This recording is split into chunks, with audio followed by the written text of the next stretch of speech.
اللہ کا عذاب برداشت نہیں کر سکتے، کتنی بھی طاقت ہو، کتنی بھی قوت ہو، خدا کا عذاب برداشت نہ کر سکو گے۔ آئیے صاحب درۃ الناصحین سے ایک روایت سن لیتے ہیں، اپنی بات نہیں، رسول اللہ کا فرمان۔ ایک بار ایسا ہوا، میرے آقا اپنے یاروں کے ساتھ مسجد نبوی میں جلوہ گر ہیں، میرے سرکار مسجد نبوی میں جلوہ فروز ہے۔ ایک جوان روتے ہوئے مسجد نبوی میں آتا ہے، اور مسجد نبوی میں آنے کے بعد اس کی آنکھوں میں آنسو تھے۔ اللہ کے رسول غیب دا نبی صلی اللہ علیہ وآلہ وسلم اس کو روتا ہوا دیکھ کر اس کے حال زار پہ رحم کرتے ہوئے اس سے پوچھتے ہیں، اے جوان تو کیوں رو رہا ہے؟ تیرے رونے کی وجہ کیا ہے؟ تیری آنکھ میں آنسو کیوں ہے؟ اس جوان نے کہا، یا رسول اللہ صلی اللہ علیہ وآلہ وسلم، میرے ماں باپ آپ پہ قربان۔ آقا میرے باپ کا انتقال ہو گیا، میرا باپ مر گیا، میں دیہات میں رہتا ہوں، میرے باپ کو نہ کوئی غسل دینے والا ہے، نہ کوئی کفن پہنانے والا ہے، یا رسول اللہ اس لیے میں رو رہا ہوں۔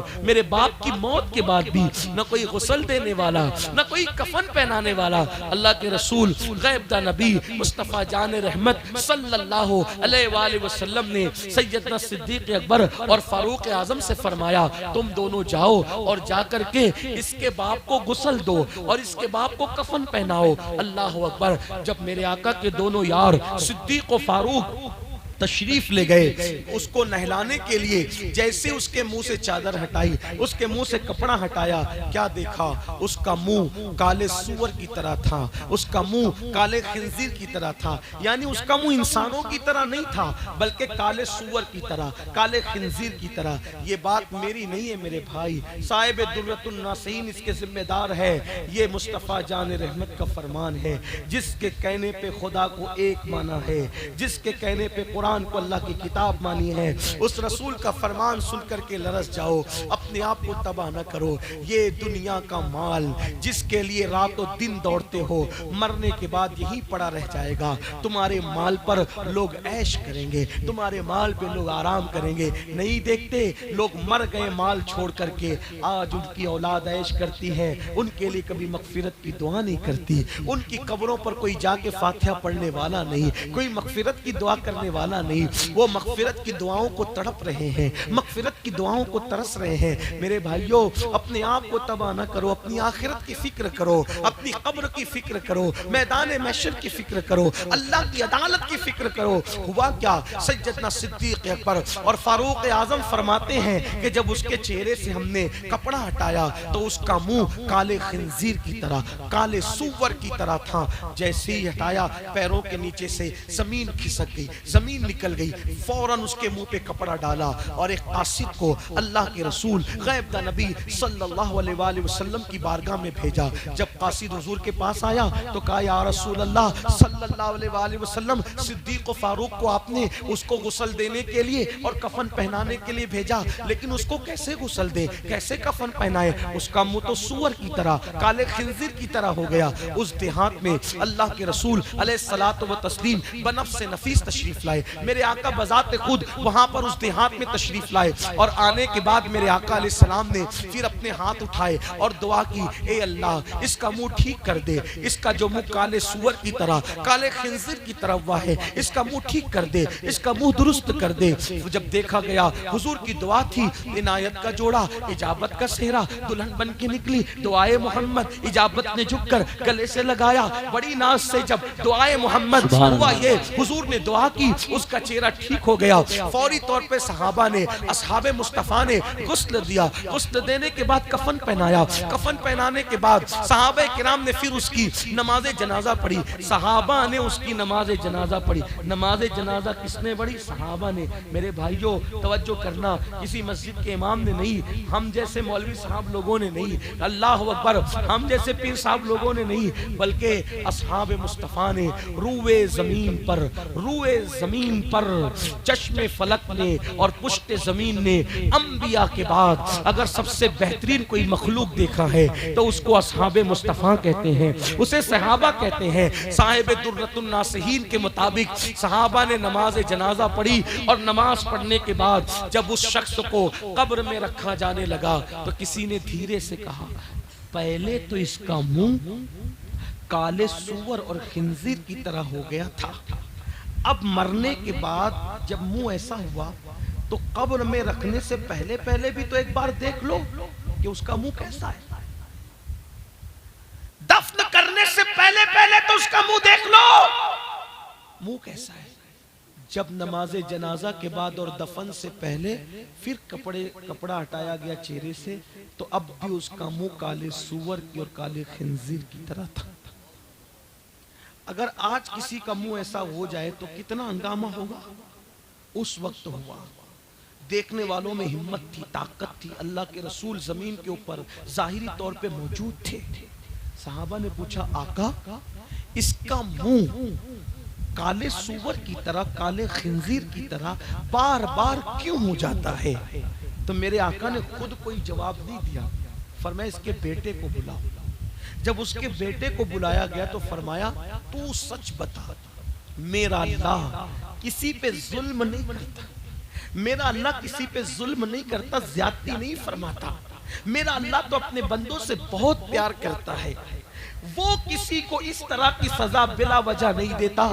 تجھے بتانا ہوگا کہ تیرے باپ کا جرم کیا تھا، تیرا باپ کرتا کیا تھا، کیا کرتا تھا تیرا باپ. تو اس جوان نے کہا یا رسول اللہ صلی اللہ علیہ وآلہ وسلم میرا باپ ہر نیکی کرتا تھا، لیکن جب نماز کا وقت آتا تھا تو نماز کے وقت میں وہ سو جاتا تھا، وہ نماز نہیں پڑھتا تھا، میرا باپ بے نمازی تھا. تب میرے آقا نے فرمایا جو دنیا میں نماز نہیں پڑھے گا جب قبر میں وہ دفن کیا جائے گا اور قیامت کے دن قبر سے اس کو اٹھایا جائے گا. جو دنیا میں نماز نہیں پڑھے گا جب اس کو اس کی قبر سے قیامت کے دن اٹھایا جائے گا تو اس کا منہ بھی کالے سور اور کالے خنزیر کی طرح ہوگا. اللہ اللہ. ہنستے ہنستے کھلکھلاتے قہقہا لگاتے ہوئے نمازوں کو چھوڑنے والوں، یہ کسی لیڈر کا، کسی خطیب کا قول نہیں، یہ اللہ کے رسول کا فرمان ہے کہ قیامت کے دن وہ کالے سور کی شکل میں اٹھے گا. آپ سے پوچھتا ہوں اگر چہرے پہ پھنسی آ جائے، پھنسی، تو تم کسی محفل میں نہیں جاتے شرم کے مارے.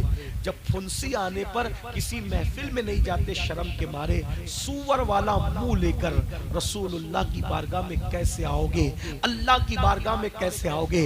لرز جاؤ، لرز جاؤ. یہ گڑی ہوئی باتیں نہیں ہیں، یہ پڑھی ہوئی باتیں ہیں، کتابوں میں لکھی ہوئی باتیں. میرے بھائیوں میں تمہارے سامنے جو ہے تمہاری منتیں کر کے کہتا ہوں، بہت دنیا کی رنگریلیوں میں ڈوب چکے ہو. نکلو. دنیا میں آوارگی کرنے نہیں آئے تھے، دنیا میں پاپ کرنے نہیں آئے تھے، دنیا میں عیاشی کرنے نہیں آئے تھے. مسلمانوں ہم دنیا میں آئے، قرآن کہتا ہے الذی خلق الموت والحیات لیبلوکم ایکم احسن عملا، کہ ہم نے زندگی اور موت کو اس لیے پیدا کیا تاکہ ہم تمہارا امتحان لے، تمہیں آزمائے کہ کون تھوڑی سی زندگی پا کے اچھا عمل کرتا ہے. دیکھ لو یزید کی زندگی اور دیکھ لو امام حسین کی زندگی. یزید نے نمازیں چھوڑی، یزید نے شراب عام کیا، یزید نے عورتوں پہ پاپ کی نظریں ڈالی. وہ بادشاہ تھا، اللہ نے اس کو دولت دی، اس نے عیاشی کی، پاپ کی، آوارگی کی. آج اس کی قبر کا نشان موجود نہیں ہے. 15 بیٹے چھوڑ کے مرا تھا، ایک بھی بیٹا اس کی نسل میں موجود نہیں. میرے حسین نے اللہ کے دین پر اپنا سب کچھ لٹا دیا، بھوکے پیاسے رہے مگر نماز نہیں چھوڑی، عبادت نہیں چھوڑی. ارے تاریخ کی اوراق گواہ ہے کہ کٹا ہوا سر ہے، نیزے پہ چڑھا ہے، لیکن حسین بتا رہے ہیں میرے جسم کا تعلق میرے سر سے ختم ہو گیا ہے، لیکن تلاوت قرآن کر کے بتا رہے ہیں اب بھی قرآن سے میرا رشتہ موجود ہے. نیزے پہ قرآن سنا کر کے بتایا قرآن سے اب بھی میرا رشتہ نہیں ٹوٹا. جسم سے سر کا رشتہ تو کٹ چکا ہے لیکن قرآن سے میرا رشتہ اب بھی باقی ہے.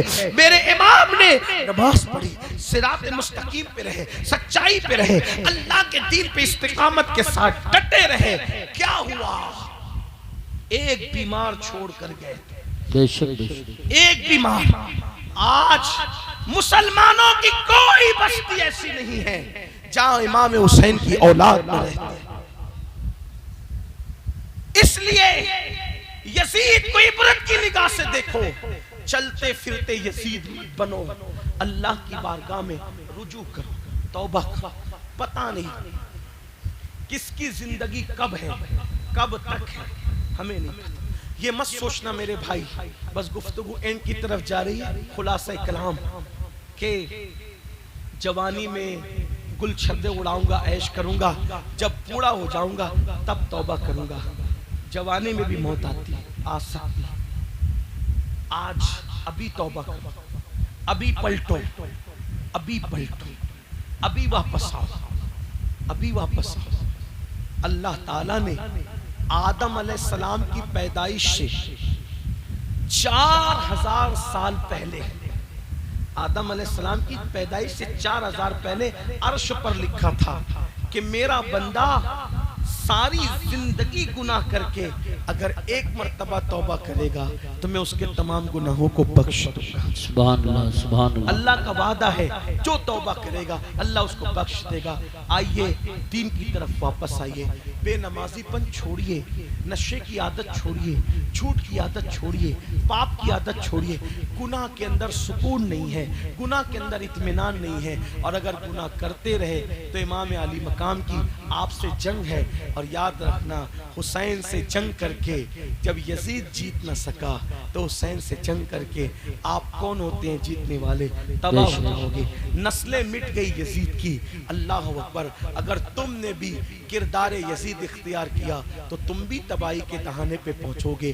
اس سے پہلے میں جانتا ہوں تم جان بوجھ کر حسین پاک سے جنگ نہیں لے رہے، تم پکے حسینی ہو، تم سچے حسینی ہو، تم سچے عاشق رسول ہو، تم سچے عاشق اہل بیت ہو، لیکن جو کچھ کر رہے ہو وہ لاشعوری طور پہ کر رہے ہو۔ اس لیے آج تمہیں یہ ہوشیار کرنے کے لیے